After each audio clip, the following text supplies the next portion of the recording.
I'd never missed a flight before in my life, not once. Not in 26 years of obsessive punctuality and double-checking every clock I owned. But that morning, standing at gate C39 while the screen above me flickered departed, I realized I was officially out of control. It wasn't just the flight I'd missed.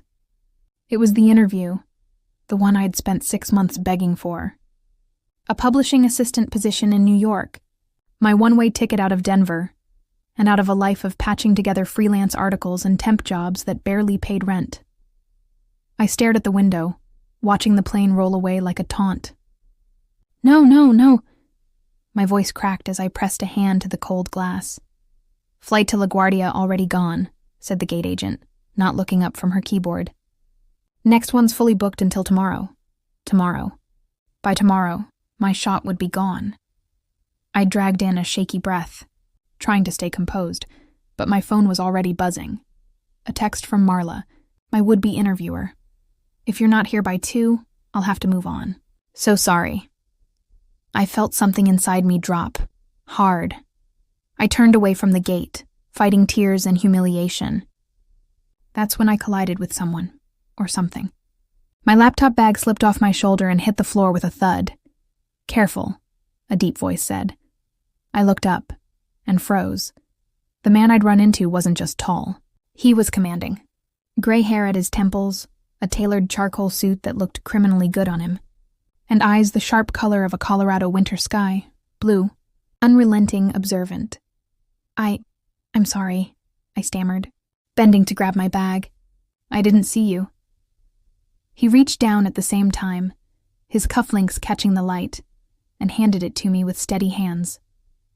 In a hurry? You could say that, I said weakly. He looked me over, not in a way that felt invasive, but with a kind of quiet assessment, like he was used to solving problems before anyone even asked him to. You missed your flight. Yeah, I said, trying to laugh it off, and possibly my one shot at a real job. His gaze sharpened. Where were you headed? New York. I had an interview. It's important. Something flickered behind his expression. Curiosity, maybe. I see. He glanced at the departures board. Commercial's useless this morning. There's fog in Chicago, delays everywhere. You won't get a seat to LaGuardia until tomorrow afternoon. I don't have until tomorrow, I whispered. He studied me for another beat, before pulling a sleek phone from his jacket pocket. Then don't, I frowned. Excuse me? He stepped a little closer, lowering his voice. How badly do you need to be in New York today? Badly enough that I'd sell my soul for a seat, I said before I could stop myself. That earned a faint smile, small, but devastating.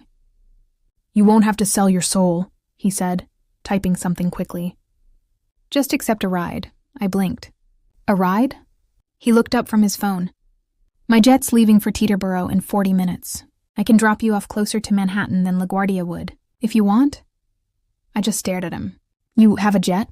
He slipped his phone back into his jacket. I own the airline. The words hit me like static. You own... Wait, which airline? Altitude Air, he said simply. I blinked again. I'd seen that name on half the planes in Denver. You're Jackson Hale. He extended a hand, businesslike. And you are? Ellie, I said, shaking it automatically. Ellie Carson. Nice to meet you, Ellie Carson, he said with that calm, assured tone that made it sound like nothing could ever surprise him. You've got 35 minutes to decide if you trust me. I didn't sit still the entire drive to the private hangar. Every instinct in me screamed that this was insane.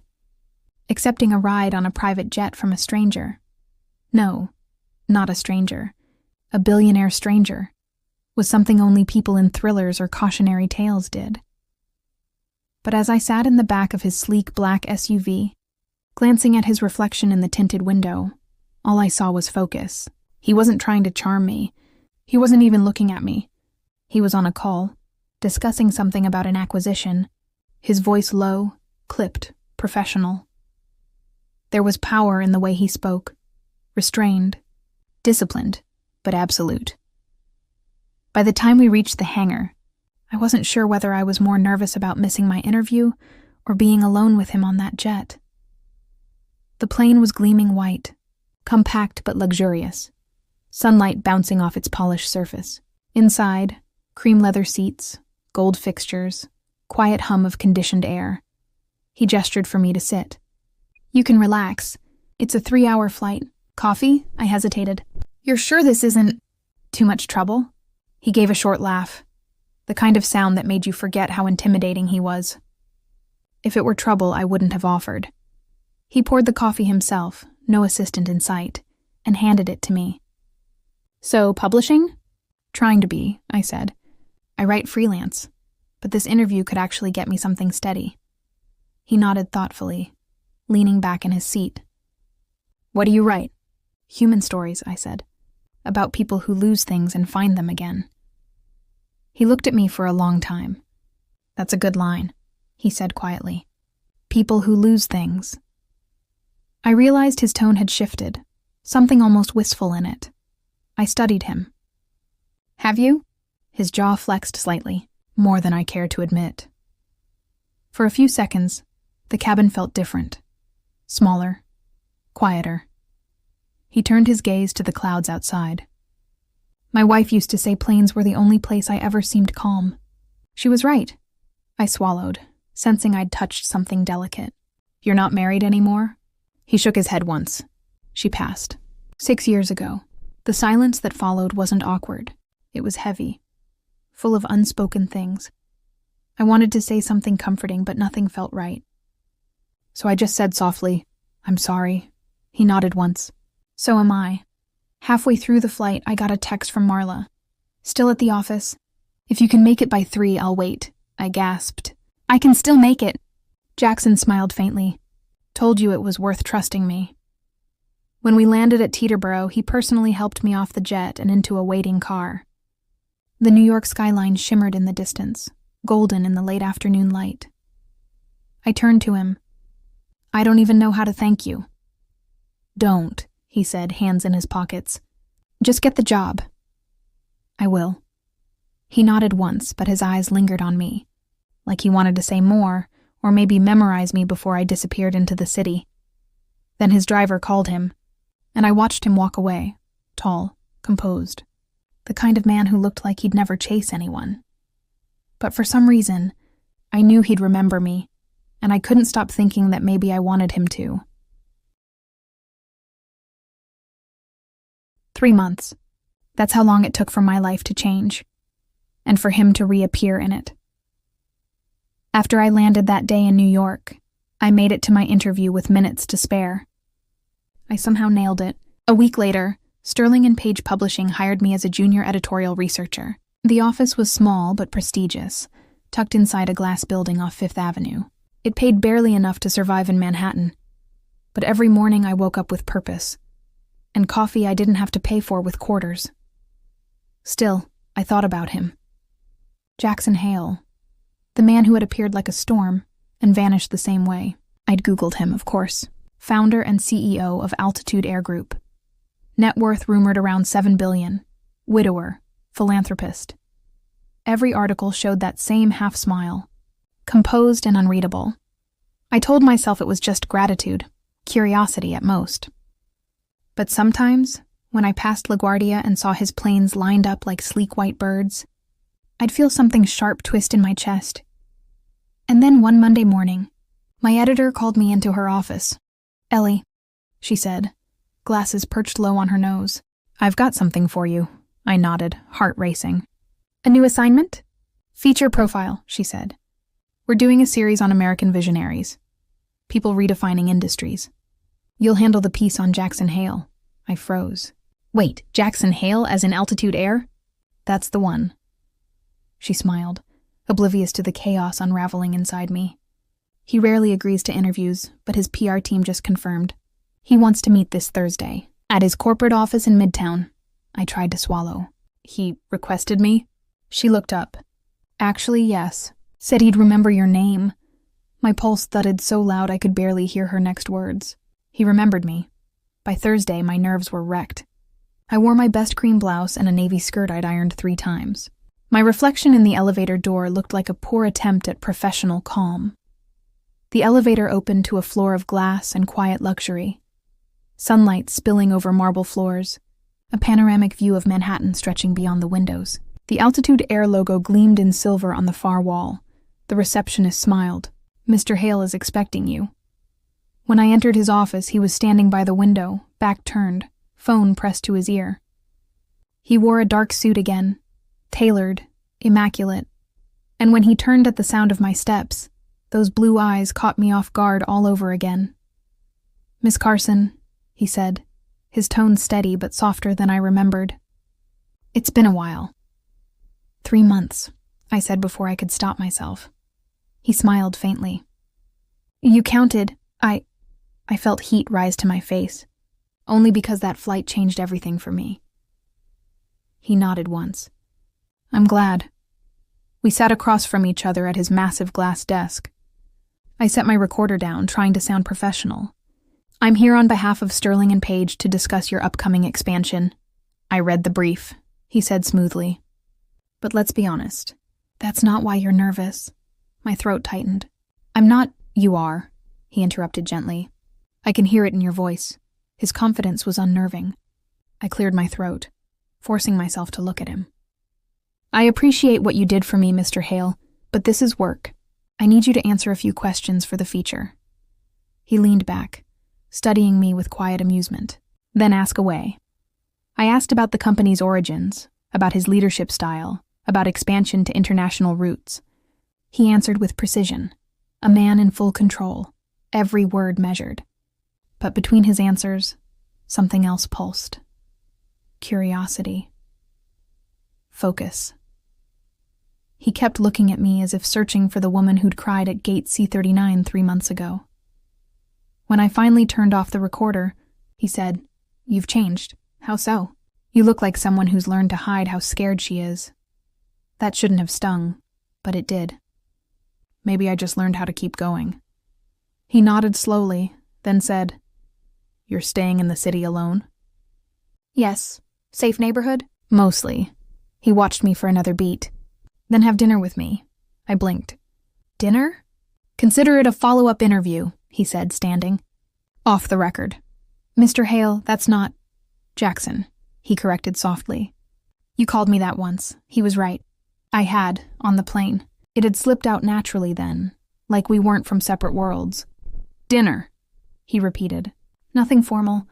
I'll have a car pick you up at 7. And before I could gather a protest, he'd already walked to the door, holding it open for me like a gentleman who never lost an argument. The restaurant was a rooftop overlooking the Hudson, glass, golden light, and an evening breeze that carried the faint scent of sea salt and city steel. I told myself to keep my distance, to remember why I was there. But when I saw him waiting by the window, jacket off, sleeves rolled, tie loosened just enough to look dangerous, every line I'd drawn blurred. He stood as I approached. "You made it," I said I would. "I know. You strike me as the kind who keeps promises." We ordered wine. I didn't touch mine. My hands wouldn't stop trembling, he noticed. "You're afraid of me." I met his gaze. "Not afraid, just—" "Aware of what?" "That you make me forget where the ground is." He exhaled quietly, eyes softening. "I make a lot of people nervous, Ellie. But that's not what I want with you." I looked at him. Really looked. The faint exhaustion in his eyes, the scar near his wrist I hadn't noticed before, the way his voice dipped when he said my name. He wasn't just confident. He was lonely. "Why me?" I asked. "You could have anyone." He was quiet for a long moment. "Because the last time I saw you, you weren't pretending. You were real, and I've spent years surrounded by people who only speak to my title." My chest tightened. "And what happens if we're not from the same world?" "Then I'll learn yours," he said simply. That night, as we stepped out onto the rooftop terrace, city lights glowing like scattered stars, I felt something shift. Dangerous. Electric. He reached for my hand, tentative, waiting for permission. When I didn't pull away, his fingers brushed mine. Strong, steady, grounding. "I don't want to complicate your life," he said quietly. "But I can't stop thinking about you." My heart thudded. "This can't be anything." "I work in media." "You're not writing about me," he said. "You're writing about the man the world thinks I am." I turned to him. And who are you, really? He held my gaze. A man who lost his wife, buried himself in work, and forgot how to want something that wasn't safe. Until you, the air went thin. My throat ached. Jackson.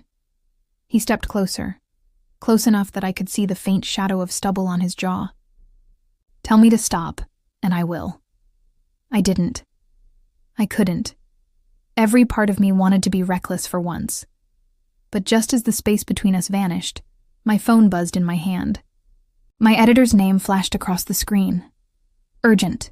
Hale's legal scandal hit the news. Check headlines, I pulled back instantly. Jackson, there's something... He frowned. What is it? I showed him my phone. A breaking headline glared across the screen. Altitude Air accused of regulatory evasion. CEO Jackson Hale under federal investigation. The color drained from his face. He took the phone from me, eyes scanning the article. This is political, he muttered. A smear. Is it true? I asked, voice trembling. His eyes lifted to mine, steady but cold now. You think I'd risk my company? I don't know what to think. He looked away, jaw tightening. You should go. Jackson, I said go, Ellie. His voice cracked, quiet but sharp. Before this drags you down with me. I stood frozen, words stuck in my throat. But his expression had already closed. The wall was back, the distance restored. I walked away, heart pounding, every step heavier than the last. By the time I reached the street, tears blurred the city lights into a smear of gold and blue. I'd flown across the country chasing a dream. I never expected to fall for the man who made me believe in one again, only to watch him fall apart. For 3 weeks, I didn't hear from him. Not a call, not a message, not even a denial statement in the press. The headlines had moved fast. Federal probe targets airline tycoon, altitude air stock plummets 27%. Widowed CEO faces mounting scandal. It was everywhere, and though no one knew it, every time I saw his name on a screen, something in me twisted.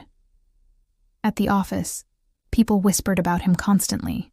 My editor looked almost guilty when she said, Ellie, I'm sorry. We have to pull the Hale feature indefinitely. I nodded, pretending it didn't sting. Of course. But that night, I sat at my kitchen table, staring at the draft of my unpublished article, his story, the one I'd started after our interview. Not the corporate version, the real one, the man who'd quietly mourned a wife, who'd offered a stranger a lifeline without expecting anything back. It wasn't fair, and it didn't feel finished. By the 4th week, a source from inside Altitude Air leaked an internal audit report to our office. My editor wanted me to summarize it for a short piece.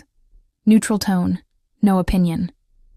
But when I read through it, line by line, my pulse began to race. There was no evidence of fraud. No personal gain, just one missing document, a form delayed by an accounting system during a transition. A technicality turned into a headline.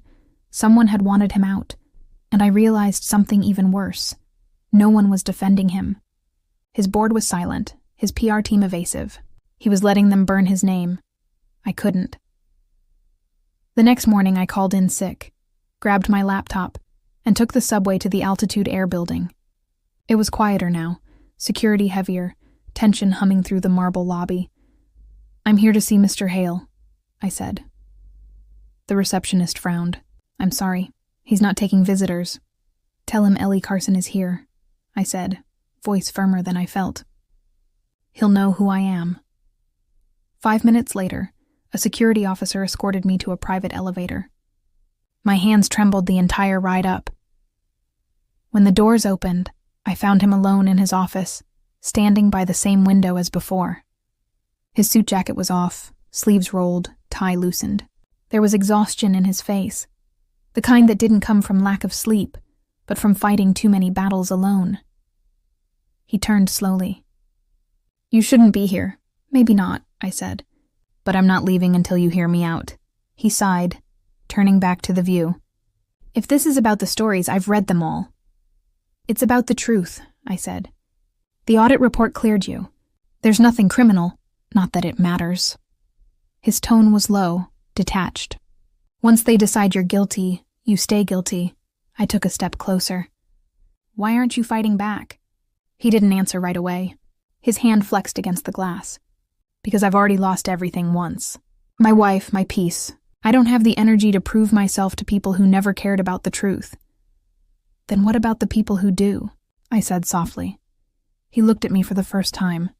Really looked. And something flickered behind his tired eyes. You shouldn't ruin your career over me. I'm not ruining it, I said. I'm using it. To tell your story. He frowned.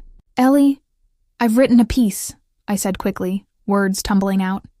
The truth, backed with documentation. About the error, the politics behind it, the fact that you... He cut me off sharply.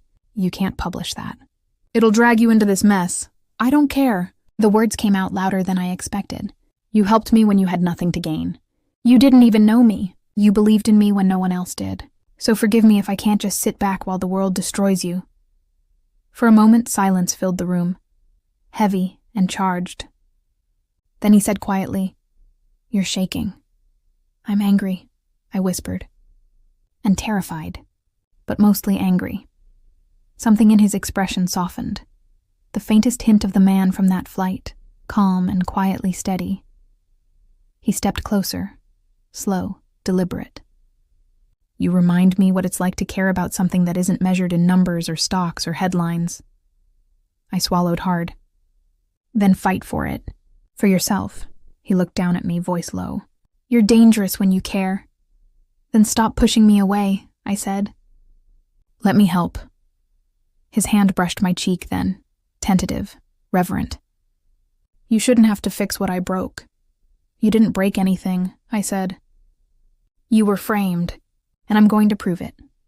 That night, I published my article under my name. No PR team, no approval.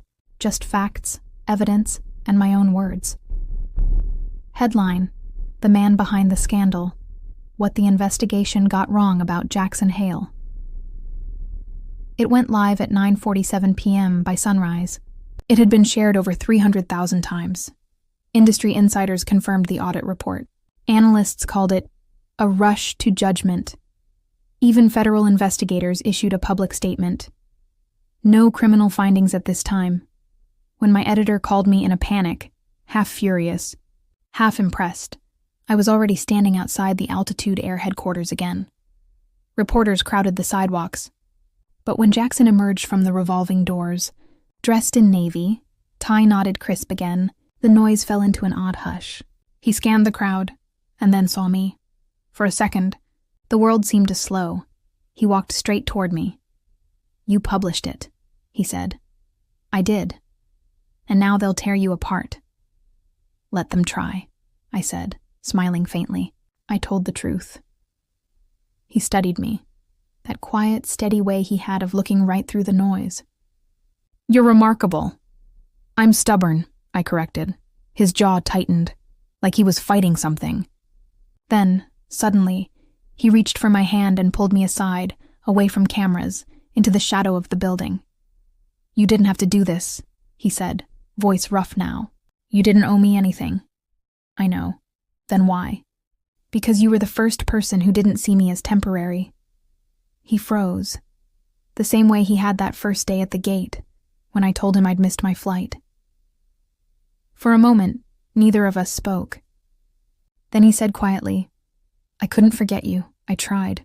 God knows I tried. Maybe you weren't supposed to. He smiled faintly. And this time, it wasn't guarded. You realize you've completely changed my reputation, my week, and my sanity? Just returning the favor, I said softly. A week later, he invited me to his hangar again, the same one in Denver where we'd first crossed paths. Only now it was bright with daylight, polished and still.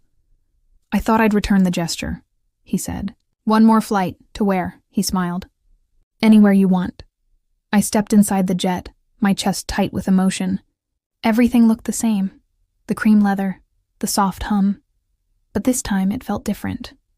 Safe. Familiar. Ours. As the engine started, I glanced at him. You didn't have to do this. Neither did you, he said quietly. But I think that's what makes it real. We sat across from each other as the jet climbed above the clouds.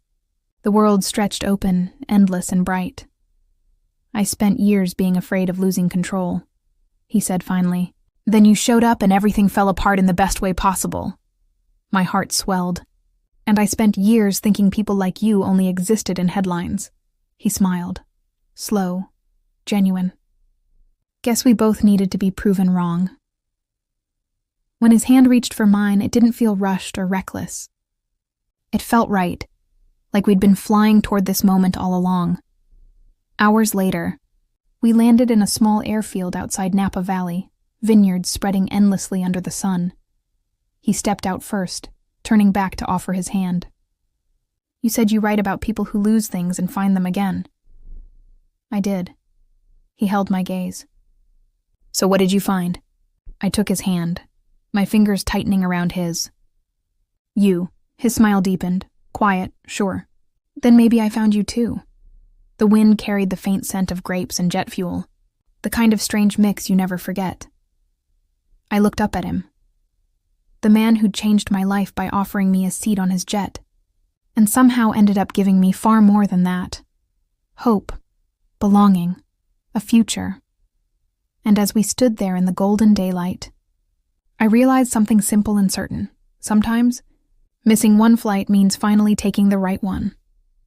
If you loved, she missed her flight. The 44-year-old airline owner, he offered his private jet and never let her forget him. Subscribe for more emotional, slow-burn age gap romances. Comment your favorite part. Was it their first flight together, or the final reunion under the Napa sunlight? Share the story with someone who still believes that the right person can find you even when you miss your flight.